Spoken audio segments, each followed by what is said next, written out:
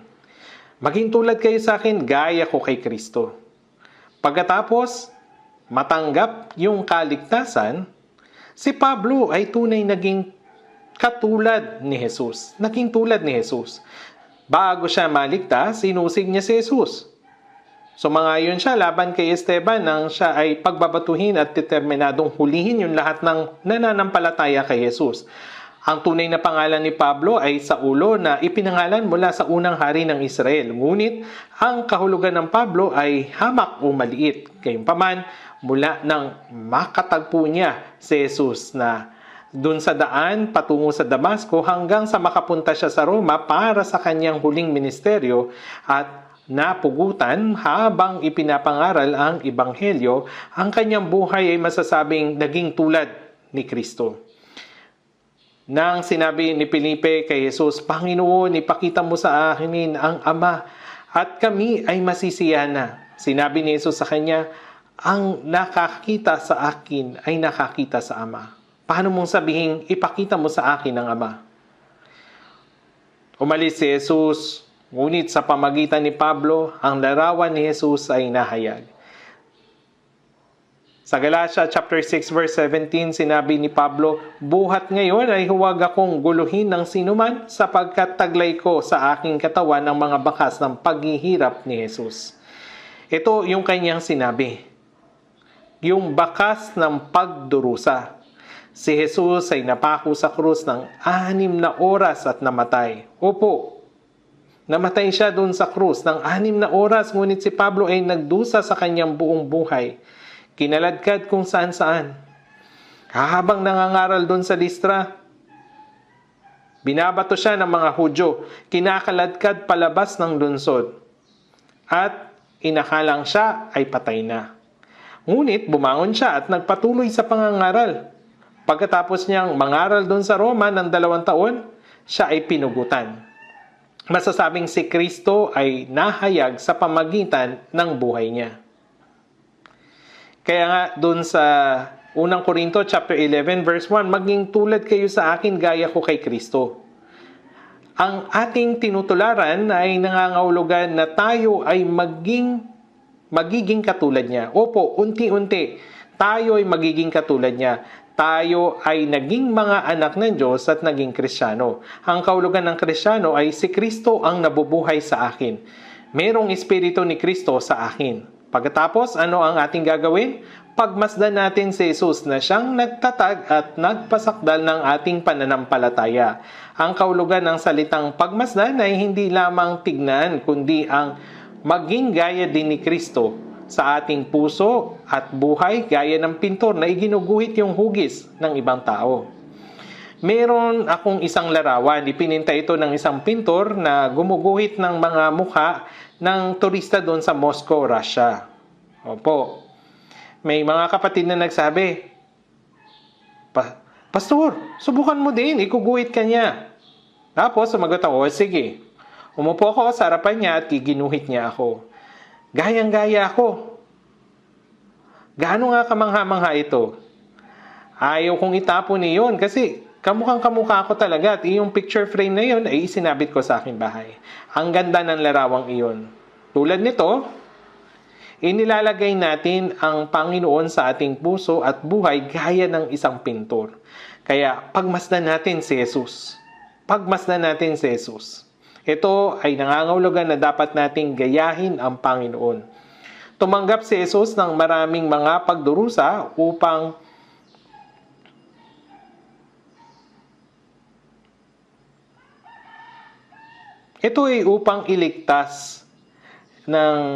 upang tayo iligtas nang siya ay dumating dito sa sanlibutan. Ang mga ligtas na banal ay dapat na maging gaya ng Panginoon at sundin siya. Dapat din nating malaman na maraming mga pagdurusa sa mga Kristiyano upang maipangaral ang Ebanghelyo ng Panginoon. Nakakamangha na ating natanggap ang kaligtasan at buhay na walang hanggan at mayroong mga kahirapan bilang Kristiyano. Mayroong mga pagdurusa. Ito yung tiyak po. May mga pagdurusa. Ngayon, tignan po natin sa Mateo chapter 16, verse 24. Mateo chapter 16, verse 24. Babasahin ko po, o basahin natin.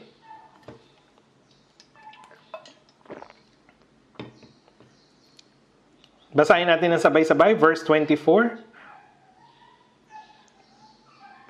Pagkatapos ay sinabi ni Jesus sa kanyang mga alagad, kung ang sino man ay ibig sumunod sa akin, tanggihan niya ang kanyang sarili at pasanin ang kanyang krus at sumunod sa akin. Sinabi ni Jesus, kung ang sino man ay ibig sumunod sa akin, lahat ng taong naligtas ay mga alagad ni Kristo. Alam po ninyo ito, tama? Hindi lamang yung 12 alagad, kundi maging ang lahat ng mga naligtas ay mga alagad ni Kristo. Ito ay ayon doon sa Mateo 28:19. Kaya't sa paghayo ninyo, gawin ninyong alagad ang lahat ng mga bansa. Sa mga gawa 2, binanggit ng Biblia ang tungkol sa mga naligtas sa panahon ng ng Pentecostes. Nadagdag ng araw na iyon ang may 3,000 katao. Ang tunay na alagad ay natututo, ginagaya at sinusunod ang kanilang guro upang makibahagi sa parehong kapalaran. Kaya ayon sa sinabi ni Jesus, kung ang sino man ay ibig sumunod sa akin, ang mga alagad ay sumunod sa kanilang guro. Sumusunod po. Yung pagsunod sa kanilang guro ay nangangahulugang pakikibahagi sa parehong kapalaran. Kung ang sino man ay ibig sumunod sa akin, tanggihan niya ang kanyang sarili. Kung nais nating sumunod sa Panginoon, dapat nating tanggihan yung ating mga sarili. Dapat nating tanggihan yung ating sariling pagnanasa, plano, pagmamalaki, at ating mga sarili. Tanggihan niya yung kanyang sarili at pasanin ang kanyang krus at sumunod sa akin. Ang kahulugan ng pagdurusa o ang krus ay pagdurusa. Meron tayong sariling krus na dapat pasanin upang sumunod sa Panginoon. Dapat tayong sumunod sa Panginoon. Must Jesus bear the cross alone and all the world go free? No. There's a cross for everyone and there's a cross for me. Ang krus ay ang pagdurusa na dapat mong danasin o na dapat kong dalhin. Pasanin ang kanyang krus at sumunod sa akin. Ito yung pagdurusa na dapat nating pasanin upang sumunod sa Panginoon. Dapat nating pasanin ang krus at sundin ang Panginoon. Kapag ang isang guro na may tulak na kariton, paakyat ng burol, at pinapawisan, ayos lang ba sa estudyante na sumunod lamang na payapa habang umaawit sa likuran niya? Dapat na pareho silang magtulak. Dapat na makibahagi tayo sa pagdurusa ng Panginoon. Doon sa Lucas chapter 9 verse 23. Doon nabanggit ang tungkol sa pagpasan ng krus. Magpasan ng kanyang krus araw-araw at sumunod sa akin. Araw-araw. Hindi lamang sa espesyal na araw, kundi araw-araw. Dapat nating tanggihan ang ating mga sarili araw-araw. Pasanin ang krus araw-araw at sundin ang Panginoon araw-araw. Kung tayo ay nabubuhay sa sarili nating pagnanasa sa loob ng isang linggo at magpuri, manalangin, makinig ng sermon at maglingkod sa church tuwing linggo, mabuti ito, ngunit paano naman dun sa ibang araw? Ang larawan ni Kristo ay dapat na maipakita sa pamilya, sa trabaho, at kahit saan. Dapat na maipakita na ating tinatanggihan ang ating mga sarili, pasanin ang krus at sumunod sa Panginoon. Doon sa Lucas chapter 14 verse 27, sinabi ni Jesus, sino mang hindi nagpapasan ng kanyang sariling krus at sumusunod sa akin ay hindi maaring maging alagad ko. Ano po yun sa tingin nyo? Nagagawa ba nating tanggihan yung ating mga sarili? Pasanin ang krus at sumunod sa Panginoon araw-araw bilang Kristiyano? Ang posisyon ng Kristiyano ay hindi madali. Dapat nating sundin ang Panginoon. Ngunit sinabi niya, sino mang hindi nagpapasan ng kanyang sariling krus at sumusunod sa akin ay hindi maaring maging alagad ko. Hindi maaring maging alagad ko. Kaya naman, dapat natin laging iniisip ito. Tingnan natin saglit sa Pilipos. Pilipos chapter 1. Pilipos chapter 1. Doon po sa verse 29. Pilipos chapter 1, verse 29. Basahin natin ito ng sabay-sabay. Pilipos chapter 1, verse 29.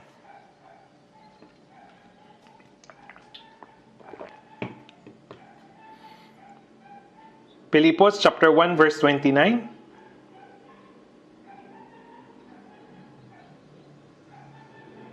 Basahin natin ang sabay-sabay. Sapagkat sa inyo'y ipinagkaloob alang-alang kay Kristo, hindi lamang ang manampalataya sa Kanya, kundi ang magtiis din namang alang-alang sa Kanya. Sapagkat sa inyo'y ipinagkaloob alang-alang kay Kristo. Opo. Ano pong ibig sabihin nito na yung sapagkat sa inyo'y ipinagkaloob alang-alang kay Kristo? Yung pagliligtas at pagpapatawad sa atin ay para sa Diyos mismo. Ako nga ang siyang pumapawi ng inyong mga pagsuway alang-alang sa akin at hindi ko aalalahanin ang iyong mga kasalanan. Ang pagpapatawad sa ating mga kasalanan ay para sa kanyang kalwalhatian. Bakit? Kung ang taong nilikha ng Diyos ayon sa kanyang sariling larawan ay mapunta sa impyerno, kaninong kawalan ito? Kawalan ito ng Diyos. Bagamat magkasala ang tao, dapat itong lutasin ng Diyos. Ako nga ang siyang pumapawi ng inyong mga pagsuway alang-alang sa akin. Ang paggabay sa atin ng Diyos sa kanyang biyaya at katotohanan sa araw-araw ay para rin sa Diyos mismo. Kaya nga dun sa Awit chapter 23 sinasabi, pinanunumbalik niya ang aking kaluluwa, inaakay niya ako sa mga landas ng katwiran alang-alang sa kanyang pangalan. Inaakay niya tayo sa landas ng katwiran alang-alang sa kanyang pangalan. Kapag pinapalaki ng tatay ang kanyang anak na malusog at mabuting paraan, ito'y nakakapagbigay ng kalwalhatian sa ama sa pamagitan ng kanyang anak na ito. Subalit kapag naliligaw yung anak, ito'y kahihiyan sa kanilang ama. Hindi po ba totoo ito? Gayun din, iniligtas tayo ng Diyos para sa kanyang kalwalhatian.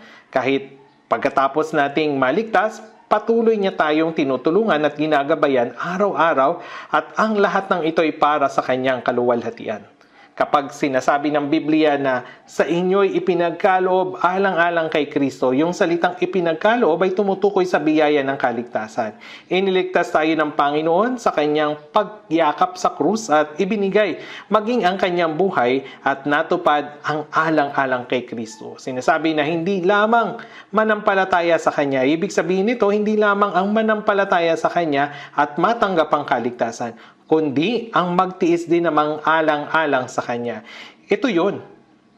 Tayo'y pinagkalooban hindi lamang ng pribileyo na manampalataya kay Kristo at maligtas, kundi ang pribileyong magdusa para sa kanya. Gaano nga ba kadakila ang pagdurusa na tiniis ng Panginoon upang mailigtas tayo? Pagkatapos nating maligtas, ang ating buhay pananampalataya ay naging buhay na nagdurusa alang-alang sa Panginoon.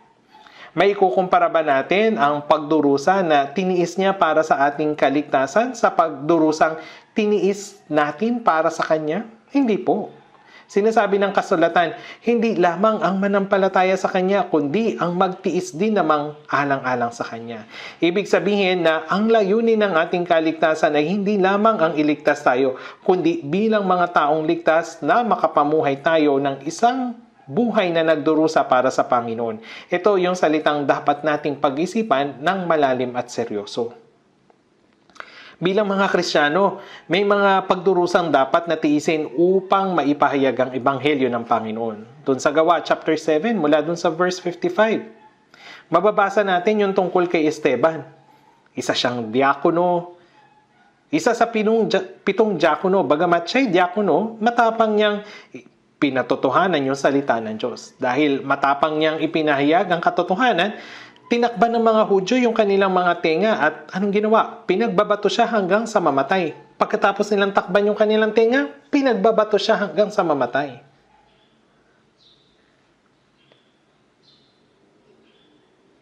Ano ang sinabi ni Esteban bago siya pagbabatuhin? Sa Gawa chapter 7 verse 56, sinabi niya, tingnan ninyo, nakikita kong bukas ang mga langit at ang anak ng tao ay nakatindig sa kanan ng Diyos. Biglang nabuksan yung kanyang mata at nakitang bumukas ang langit at si Jesus ay nakatindig sa kanan ng trono ng Diyos.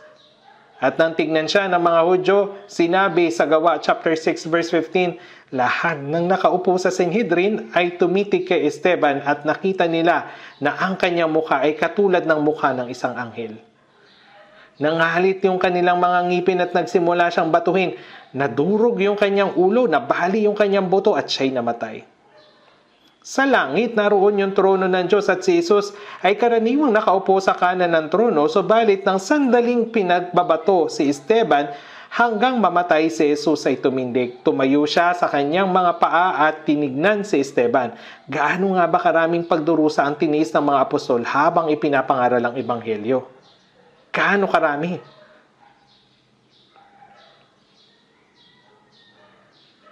Sa mga Gawa chapter 20 verse 24, sinabi ni Apostol Pablo, "Ngunit hindi ko itinuturing ang aking buhay na mahalaga sa aking sarili upang maganap ko lamang ang aking katungkulan at ang ministeryong tinanggap ko sa Panginoong Hesus na magpatotoo sa magandang balita ng biyaya ng Diyos." Natanggap niya ang misyon mula sa Panginoon na nagligtas sa kanya. Ang Panginoon ay namatay sa krus at nagdanak ng kanyang mahalagang dugo upang matubos tayo mula sa ating mga kasalanan. Ipinagkatiwala kay Pablo ang misyon ng pagpapahayag ng ebanghelyo ng biyaya upang maisakatuparan ang misyong ito. Sinabi niya, "Hindi ko itinuturing ang aking buhay na mahalaga." Sa ibang salita, sinasabi niya, hindi lamang niya maiaalay ang kanyang buhay, kundi magiging sangdaang buhay kung kinakailangan. At hindi lamang ito ang salitang walang katuturan. Hindi lamang, basta walang halaga ito. Gaano ba karaming pagdurusa yung tiniis ni Pablo? Tingnan natin sa Ikalawang Korinto chapter 11 verse 2. Ikalawang Korinto chapter 11 sa verse 24. Verse 24, tingnan natin mula doon sa verse 23. Magmula tayo doon sa verse 23. Sila ba mga ministro ni Kristo? Ako'y nagsasalita na parang isang baliw. Lalo pa ako na mas maraming pagpapagal, mas maraming pagkabalanggo na di mabilang na bugbog at malimit na mabingit sa kamatayan. Sa mga Hudyo ay 5 ulit akong tumanggap ng 40 hagupit kulang ng isa. 3 ulit na ako'y hinampas ng mga pamalo. Minsan ako'y pinagbabato. 3 ulit akong nawasakan ng barko. 1 araw at 1 gabi ako'y nasa laot. Nasa madalas na paglalakbay, nasa panganib sa mga ilog, panganib sa mga magnanakaw, panganib sa aking mga kababayan, panganib sa mga hintil, panganib sa lungsod, panganib sa mga ilang, panganib sa dagat, panganib kasama ng mga huwad na kapatid, sa pangangaral at hirap, sa mga pagpupuyat, sa gutom at uhaw, madalas na walang pagkain, giniginaw at hubad. Habang ipinapangaral ni Pablo ang ebanghelyo, sinabi niya, mas marami akong pagpapagal, mas marami akong pagkabilanggo, hinagupit ako ng matindi. Sinabi niya, hindi mabilang yung kanyang bugbog. 5 ulit siyang nakatanggap na 40 hagupit mula sa mga Hudyo. Ito'y kulang ng isa. Ibig sabihin, 39 bawat hagupit. At nakatanggap siya nito ng 5 beses. Sinabi pa niya, 3 ulit akong hinampas ng mga pamalo. Yung panghampas ng pamalo ay maaring nakapagdulot ng kamatayan. Makakapagdulot ito ng kamatayan. Siya rin ay pinagbabato at pagkatapos siyang iwang halos patay ay siya'y muling bumangot at bumalik sa pangangaral ng ebanghelyo. Sinabi niya, ako'y nasa panganib ng mga ilog, magnanakaw, mga kababayan, panganib ng mga hintil, panganib sa lungsod, panganib sa ilang, panganib sa dagat, sa mga huwad na kapatid. Tiniis niya yung pagpapagal at hirap. Mga puyat at gutom, uhaw, madalas walang pagkain, giniginaw at hubad.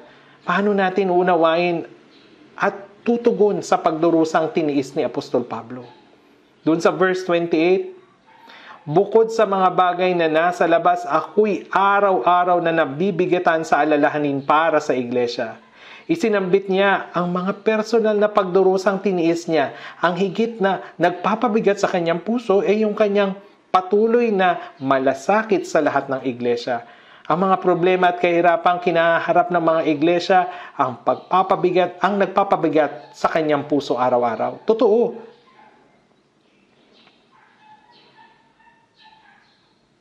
Yung mga pagdurusang tiniis ni Apostol Pablo ay higit pa sa pagsasalarawan nito. Kapag tayo na mga Kristiyano ay nahaharap sa mga pagdurusa at kahirapan sa ating buhay pananampalataya, alang-alang sa katotohanan sinasampalatayanan natin at alang-alang sa Ebanghelyo, Dapat nating alalahanin ang pagdurusa ng ating Panginoon at dapat nating alalahanin si Apostol Pablo at ang lahat ng mga apostol na nauna sa atin. Sa Aklat ng Gawa, walang apostol ang nabuhay na komportable at namatay ng payapa. Silang lahat ay naging martir. Gayon din sa atin, dapat na sumunod tayo sa kanilang yapa. Silang mga ayaw na sa pagdurusa ay maaring sila ang mga taong handang itapon ang kanilang korona. Doon sa unang Tesalonica chapter 2 verse 2 sinabi ni Apostol Pablo, "Gamangat nagdusa na kami ay inalipusta sa Pilipos." Gaya nung nakasulat sa Gawa chapter 16, nang pumunta si Pablo at si Silas sa Pilipos upang ipangaral ang ebanghelyo, sila'y itinapon sa bilangguan. Ang kanilang mga damit ay pinunit at sila'y hinagupit ng matindi na ang kanilang buong katawan ay napunit at dumugo. Sila'y inilagay sa kaloob-looban ng bilanggo at ipinagkaloob, yung pinakaloob at ikinabit ang kanilang mga paa sa mga panggapos. Subalit, sa kalagitnaan ng gabi, sila'y nananalangin na tumaawit ng himno sa Diyos. Biglang nagkaroon ng malakas na lindol. Nabuksan ang mga pinto at nakalag ang mga tanikala ng bawat isa. Ang bantay ay nabigla sa pag-aakalang nakatakas yung mga bilanggo at pagkakaalam na may nakatakas na bilanggo, dapat na magbayad siya ng kanyang buhay. Natakot talaga siya. Magpapakamatay na sana siya, pero sabi, huwag mong sakdan ang iyong sarili. Humingi siya ng ilaw. Ang bantay ay tumakbo sa loob at nakita nilang nandun silang lahat. Hindi sila tumakas kahit na nakalag yung kanilang mga tanikala. Sa gabing ring yun, ang bantay at ang kanyang buong sambahayan ay naligtas. Gaano nga ba nagdusa si Apostol Pablo alang-alang sa Ebanghelyo? Gaya nga ng nakasulat sa 2 Timoteo chapter 3 verse 11, "Mga pag-uusig, pagdurusa, anumang mga bagay ang nangyari sa akin sa Antioquia, Iconio, Listra, napakaraming pag-uusig ang tiniis ko. Tungkol sa pangyayaring pinagbabato siya, sinusundan siya ng mga Hudyo saan man siya magpunta. Nang mangaral siya dun sa Listra, siya ay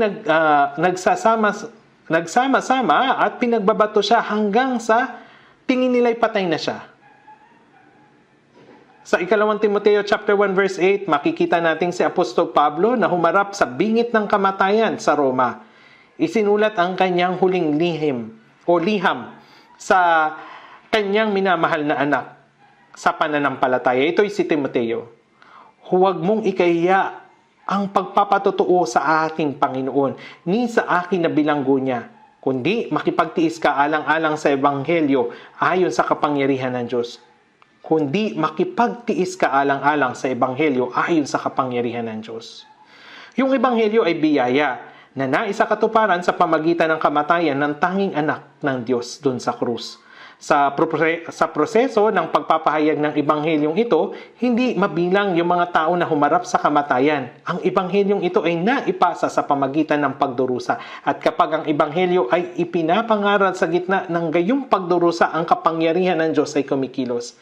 Kaya pinayuhan ni Pablo si Timoteo, kapag nakipagtiis ka alang-alang sa Ebanghelyo ayon sa kapangyarihan ng Diyos, saan man ipahayag ang Ebanghelyo, kasunod nito ang pagdurusa. Sa 2 Timoteo chapter 2 verse 9, nasusulat nito, "Na dahil sa Kanya ay nagtitiis ako ng kahirapan maging hanggang sa pagkakaroon ng tanikala na tulad ng isang masamang tao, ngunit ang salita ng Diyos ay hindi nagagapos." Hindi nagagapos. Dahil sa Ebanghelyo, si Apostol Pablo ay dinakip na gaya ng isang kriminal at binalanggo. Pagkatapos, dinala siya sa Roma, bagamat isinugo siya roon ng Diyos upang mangaral ng Ebanghelyo, siya'y pumunta roon bilang isang bilanggo na nakagapos. Sa 2 Timoteo chapter 4 verse 6, sinulat niya, "Tungkol sa akin ako'y ibinuhos na tulad ng isang inuming handog at ang panahon ng aking pagpanaw ay dumating na." Ang inuming handog ay madaling sabi, ito ay tumutukoy sa pagkuha ng dugo sa isang sisidlang sa ganap na ibinuhos ito sa lupa. Tungkol sa akin, ako ibinubuhos ng tulad ng inuming handog. Ibig sabihin nito, ibinuhos niya maging ang sarili niyang dugo. At ang panahon ng aking pagpanaw ay dumating na. Ibig sabihin, dumating na yung panahon upang lisanin ang mundong ito. Ipinahayag ni Pablo ng ilang ulit ang kanyang nais na makasama ang Panginoon sa lalong madaling panahon. At ngayon, dumating na yung araw na yun. Ito yung kanyang huling salita sa 2 Timoteo chapter 4. Kaya nga, doon sa verse 7 hanggang 8, pinahayag, nakipaglaban ako ng mabuting pakikipaglaban, natapos ko na ang aking takbuhin, iningatan ko ang pananampalataya, kaya't mula ngayon ay nakalaan na sa akin ang putong ng katuwiran. Ang pagdurusang kanyang tinis alang-alang sa Ebanghelyo ay itinuturing niyang isang bagay na lubhang maluwalhati sa harap ng Panginoon. Hindi ito isang karaniwang kamatayan. Siya ay pinugutan ng ulo. Nang bumisita ako sa Roma, nakita ko ang bilangguan kung saan ikinulong si Apostol Pablo. Hanggang ngayon, ang piitang iyon ay nananatili pa. Mula doon sa selda sa ilalim ng lupa na puno ng mga daga at ng baho ng amag, siya ay kinaladkad palabas patungo sa kanyang pagbibitayan. Sinasabi nila na siya ay pugutan ng ulo, yung kanyang ulong ay gumulong ng halos 1 metro ang layo. Ilang metro po yung ginulong ng kanyang ulo. Tingnan muna natin doon sa 1 Korinto chapter 16, verse 8 at 9. 1 Korinto chapter 16, verse 8 hanggang 9.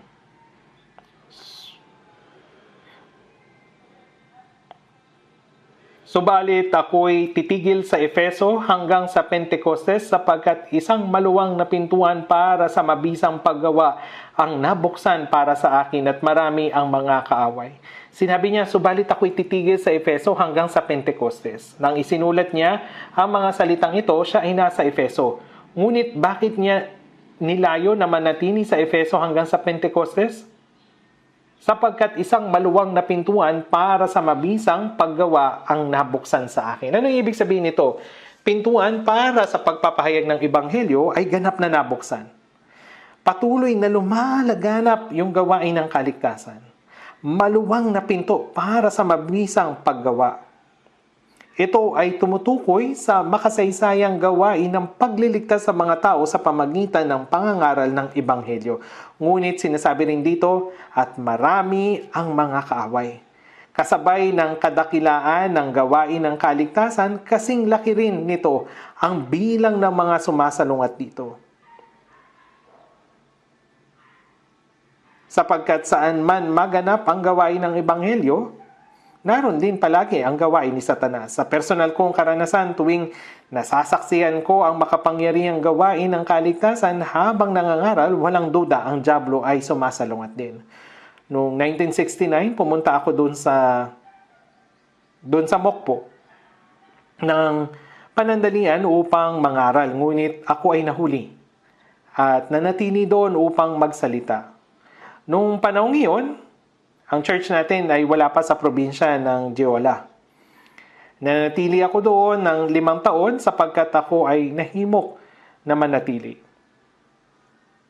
Ang pagkukwento ng buong pangyayaring iyon ay magiging napakahaba. Sa anumang kaso, habang nagpapatuloy ang gawain na maipangaral muli sa pamagitan ng Ebanghelyo, para maipanganak na muli, lumitaw yung ilang problema. Nagkaroon ng isang interdenominational na konseho ng mga pastor sa buong lungsod.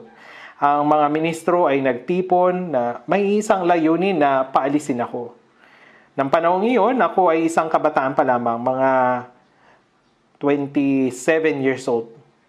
Opo. Hindi nila ako tinatawag na evangelist or Pastor Lee. Tinatawag nila akong Ginoong Lee. Sinabi nila, dumating ang kakaibang batang ito at ginugulo ang buong lungsod, kaya dapat natin siyang paalisin. Yung mga pastor na ito ay nagpadala ng isang detective mula sa dibisyon ng usaping panrelihiyon at sinabi, kakaiba ang lalaking ito. Hindi sakdal ang kanyang ideolohiya, kaya dapat siyang paalisin sa Mokpo. So bagot yung detective, ipatawag ninyo siya sa akin. Pumunta ako at nakipag-usap ako sa kanya. Ngunit sinabi ng mga pastor, hindi na kailangan niyan. Basta paalisin mo na siya nang walang kondisyon. Naalala ko yung apelyado ng detective na yun, Detective Jong. Kung sino man yung nakakaalam ng kanyang kinaroroonan, pakiusap, sabihin ninyo po sa akin. Noong panahong iyon, nakinig ako sa kanyang kwento.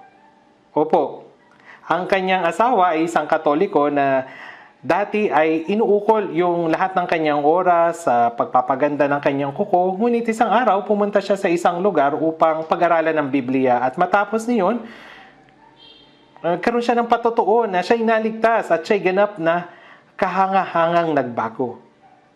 Nang napakinggan ito ng detective, naunawaan niya na ang church ng batang lalaking iyon na mismong yung lugar na pinuntahan ng kanyang asawa.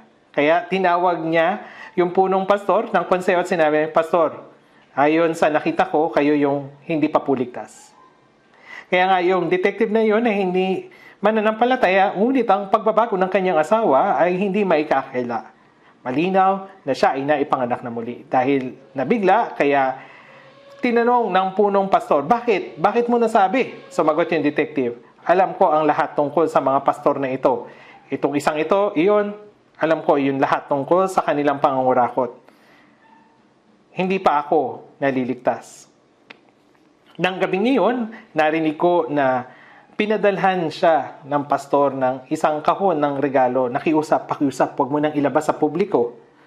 Ito'y tunay na nakakamangha kasi ito yung kakaiba na ipinasya ng Diyos na iganti ako laban sa mga kaaway.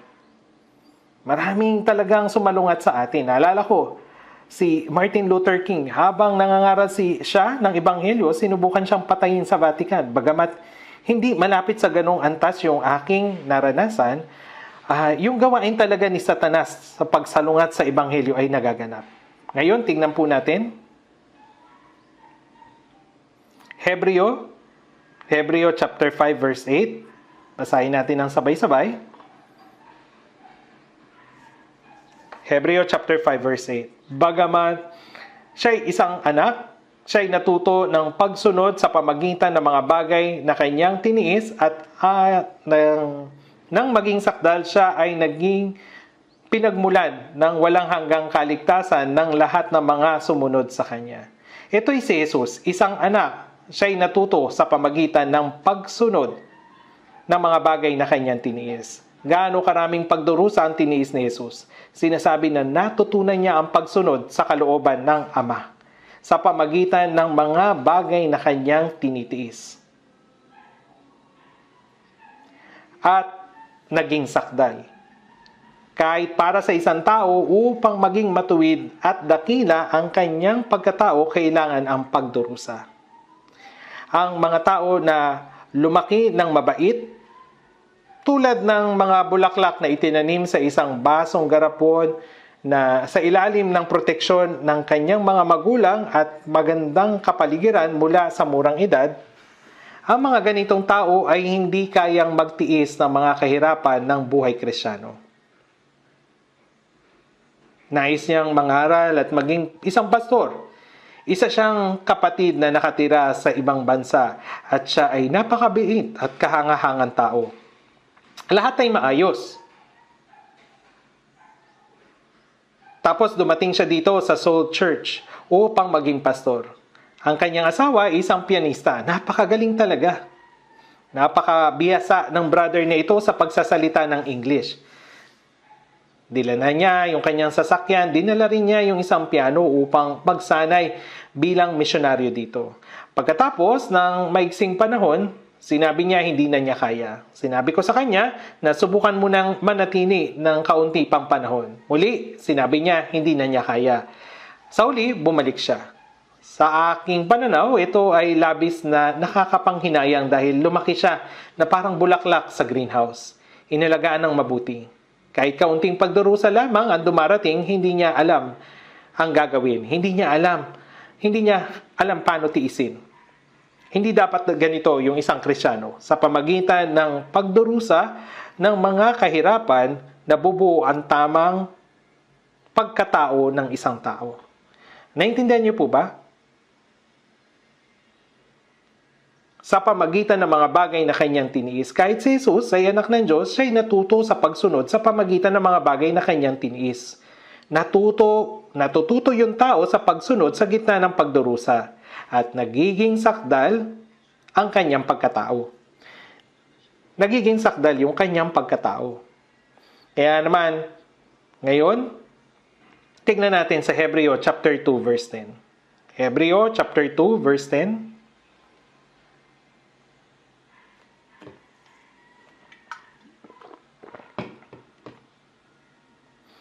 Hebreo chapter 2 verse 10. Sapagkat nararapat na ang Diyos na para sa Kanya at sa pamagitan niya ay nagkaroon ng lahat ng mga bagay. Siya na lumikha ng lahat ng mga bagay, sa pamagitan niya umiral ang lahat ng bagay. Ang lahat ng bagay ay pinangangalagaan. Ang Diyos na iyon, sa pagdadala ng maraming anak tungo sa kalwalatian upang patnubayan ng Diyos ang maraming anak at makapasok sa kanyang kalwalatian at gawing sakdal ang tagapagtatag ng kanilang kaligtasan sa pamagitan ng mga pagdurusa upang patnubayan ng maraming anak at makapasok sa kalwalatian ng kaharian ng Diyos. Ang tagapagtatag ng kanilang kaligtasan sa pamamagitan ng mga pagdurusa. Tulad ng isang butil ng trigo, hindi po ba, ay gawing sakdal ang tagapagtatag ng kanilang kaligtasan sa pamagitan ng pagdurusa. Siya ay ginawang ganap bilang tagapagtatag ng kaligtasan. Ang pagkatao ay nauhubog sa mga kahirapan. Ang hindi nakaranas ng kahit anumang kahirapan ay hindi nalalaman kung ano ang gagawin kapag naharap na sa maliit na kahirapan. Hindi nila ito matiis. Nakakita na ako ng ganitong mga tao. Ang kahirapan ay mabuting bagay. Sa pamagitan ng kahirapan ay sinasanay ng Diyos ang kanyang mga anak. Ganito lubos na napapasakdal ang ating pagkatao bilang anak ng Diyos upang maging ganap. Kaya si Jesus, ang kapitan ng kaligtasan, ay naging sakdal sa pamagitan ng mga kahirapan. Ibig sabihin, siya ay naging sakdal upang maging kapitan ng kaligtasan. Sinabi sa Juan chapter 12 verse 24, maliban ng isang butil ng trigo ay mahulog sa lupa at mamatay, ito'y mananatiling nag-iisa. Kung hindi namatay si Jesus, walang maliligtas. Ang kamatayan ni Jesus ay nagdulot ng kapanganakan ng maraming anak. Tingnan nga po natin ang ibang bahagi ng Biblia. Tingnan natin sa Job chapter 23. Ito ay bago mag-aklat ng mga awit. Job chapter 23 verse 10. Basahin natin ito ng sabay-sabay. Job chapter 23 verse 10. Basahin natin ng sabay. Nalalaman niya na ang daang nilalakaran ko, kapag ako'y kanyang nasubok, ay lalabas akong parang ginto. Sinabi ni Job dito, ngunit nalalaman niya ang daang nilalakaran ko. Sinasabi rito na alam ng Diyos ang daang nilalakaran natin. Siya ang nagbabantay. Ngunit nalalaman niya. Nalalaman ng Diyos ang daang nilalakaran ko. Kapag ako'y kanyang nasubok, ay lalabas akong parang ginto. Dapat ay malaman ninyo ang katotohanan, ang Diyos ay sinasanay tayo. Kapag yung ginto ay sinusubok, hindi naman ito kaagad dalisay sa simula. Marami itong karumihan. Kinukuha nila ito, tapos nilalagay doon sa chemical, tuluyan itong natutunaw. Pagkatapos, kanilang kinukuha iyon. At kapag may natira pang karumihan, nakita ko po yung ginagawa nila dito. Kapag nilapag nila yung ginto, pinupukpuk ito ng martilyo. Opo, pupukpukin ng martilyo, papadaan doon sa isang makina. Ito'y magiging manipis na gaya ng papel. Ngunit kapag mayroon pa rin karumihan, ito'y napupunit. Sa pagpasok, sa paglabas ng apoy, kagaya nito, nagiging dalisay yung ginto.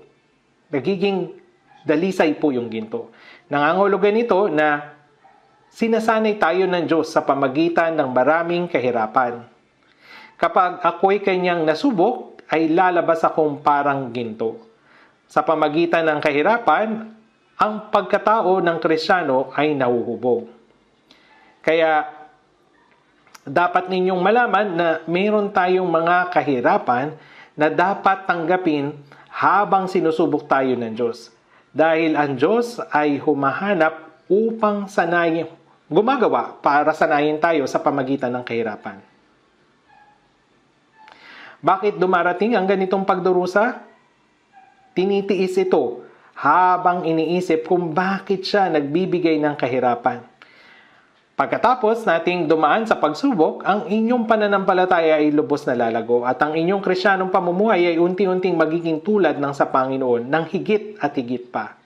Kaya nga, sinasabi dun sa 1 Pedro chapter 1, verse 6 hanggang 7, sa ganito kayo'y nagagalak, bagamat ngayon, sa sandaling panahon, ay kailangan ninyong magdanas ng iba't ibang uring pagsubok upang ang kadalisayan ng inyong pananampalataya na mas mahalaga kaysa gintong nasisira, bagamat ito'y sinusubok sa pamagitan ng apoy, ay mauwi sa kapurihan, kaluwalhatian at karangalan sa pagpapakita ni Heso Kristo.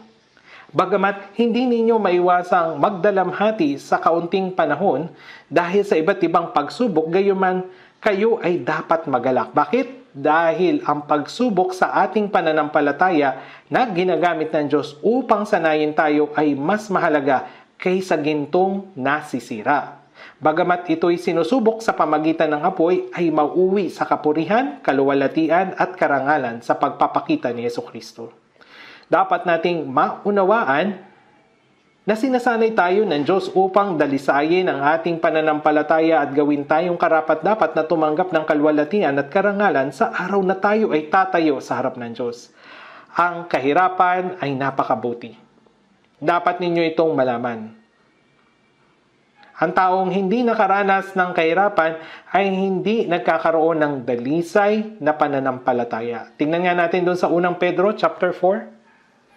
1 Pedro chapter 4, verse 1 hanggang 2.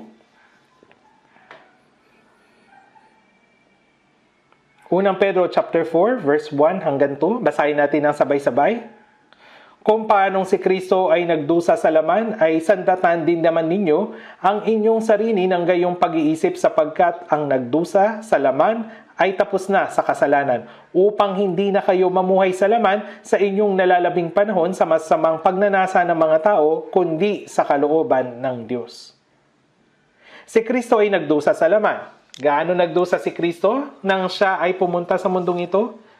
Sandatan din naman ninyo ang inyong sarili ng gayong pag-iisip. Ano yung baluti? Alam niyo po yung baluti? Kapag kayo pupunta doon sa digmaan, ang baluti ay pumipigil sa palaso upang hindi ito tumusok sa inyong dibdib. Sandatan din naman ninyo ang inyong sarili ng gayong pag-iisip. Ay nangangahulugang kapag tayo ay nagdurusa at ang palaso ng kasalanan ay lumilipad patungo sa atin, ito ang nagiging baluti upang pigilan ito, sapagkat ang nagdusa sa laman ay tapos na sa kasalanan. Nangangahulugan nito na kapag ang isang tao ay tunay na dumaan sa kapigatian, ay hindi nagkakasala.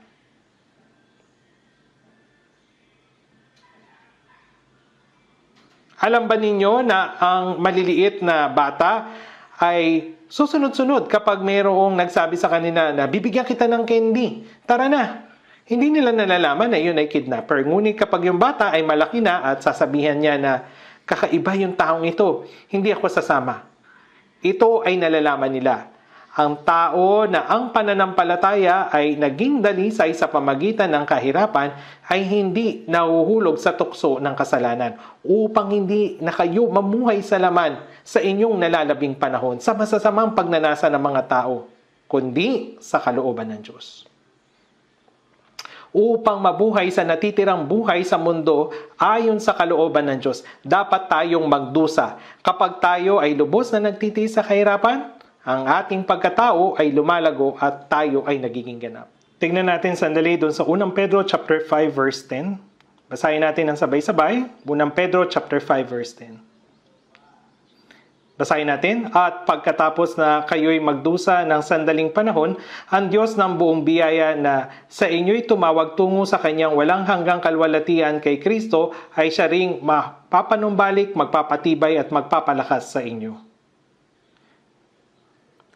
Dito sa 1 Pedro, marami ang nakasulat patungkol sa kahirapan.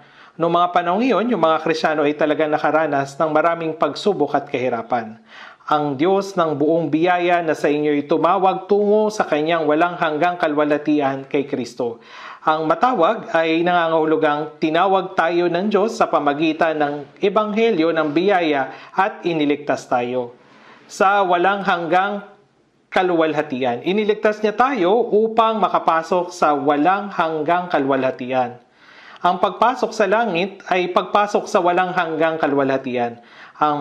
At pagkatapos na tayo ay magdusa ng sandaling panahon, habang nabubuhay sa mundo, kayo ay nagdurusa sa sandaling panahon. Sakdal ay nangangahulugan na ang pananampalataya at espiritual na pagkatao ay unti-unting nabubuo.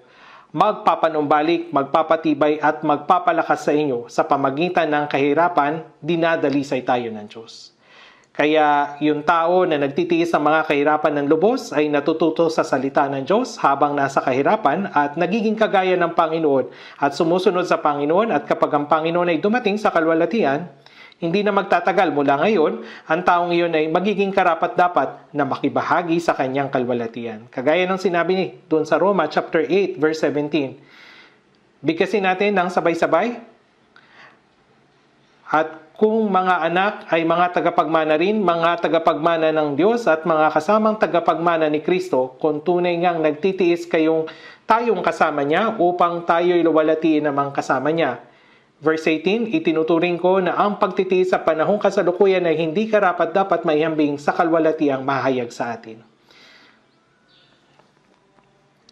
Hindi po ba ninyo ito kabisado? Kung gayon, kailangan ninyong magbayad ng doble sa tanghalian, ha?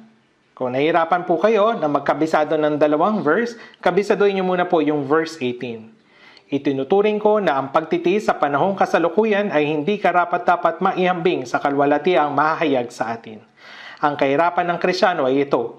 Ang Panginoon ay iniligtas tayo sa pamagitan ng kahirapan at upang tayo ay makasunod sa Panginoon upang maging kagaya niya at ipangaral ang Ebanghelyo, ay mayroong kahirapan na dapat tanggapin. Ang araw ng muling pagdating ng Panginoon ay malapit na. Kung tayo ay magtitiis ng lubos sa mga kahirapan, ay hindi tayo mahihiyang makibahagi sa kaluwalhatiang iyon. Okay po, ngayon ay manalangin na po tayo. Mabagin namin amang Diyos, habang kami ay nabubuhay sa makasalanan at masamang mundong ito, nagpapasalamat kami sa iyo sa dakila at kamanghamanghang biyaya na sa amin ay nagligtas at sa pagtulong sa amin na mabuhay sa aming natitirang buhay sa ilalim ng iyong pag-iingat, patnubay at pamamahala. Nagpapasalamat kami na hindi lamang sa iyong pagliligtas sa amin, kundi sa pagdadalisay sa amin sa pamagitan ng mga pagsubok at mga kahirapan, at sa pagpapanibago sa amin upang kapag dumating na ang kaluwalhatian ng Panginoon, ay makatayo kami sa kanyang kaluwalhatian ng walang kahiyan. Panginoon, pakiusap kayo po yung ay ganap na mamahala sa aming natitirang buhay upang bilang mga anak ng Diyos at bilang Kristiyano, kami ay makapagtiis sa mga kahirapan na aming mararanasan. Tulungan mo kaming maunawaan ng mas malalim na upang maluwalhati kasama niya, dapat kaming magdusa na kasama niya. Dalangin po namin ang lahat ng ito sa pangalan ng Panginoong Hesukristo na sa aming nagmamahal. Amen.